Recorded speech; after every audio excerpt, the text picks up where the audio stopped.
ભુજ નગરપાલિકા district fire station fire અને emergency સર્વિસીસની કચેરીને વોટર રેસ્ક્યુના સાધનો આપવામાં આવ્યા.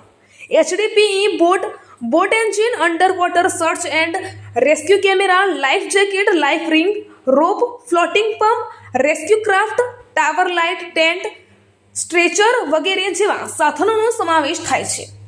જે અનુસંધાને આજ રોજ ભુજના હમીરસર તળાવમાં એચડીપીઈ રેસ્ક્યુ બોટ, રેસ્ક્યુ ક્રાફ્ટ અને ફ્લોટિંગ પંપનું ટેસ્ટિંગ કરવામાં આવ્યું હતું. જેમાં રેસ્ક્યુ ક્રાફ્ટને રિમોટથી ઓપરેટ કરીને હમીરસર તળાવમાં નાખીને વ્યક્તિનું રેસ્ક્યુ કરીને ટેસ્ટિંગ લીધેલ, રેસ્ક્યુ બોટને તળાવમાં ફેરવીને તેની કાર્યક્ષમતાનું ટેસ્ટિંગ લીધેલ તથા ફ્લોટિંગ પંપથી તળાવનું પાણી ફાયર વોટર ટેમ્પરમાં ભરાય છે કે કેમ તેનું ટેસ્ટિંગ લીધેલ. આવનારા સમયમાં તમામ ફાયર સ્ટાફને રેસ્ક્યુના સાધનોનું ટ્રેનિંગનું આયોજન કરવામાં આવશે.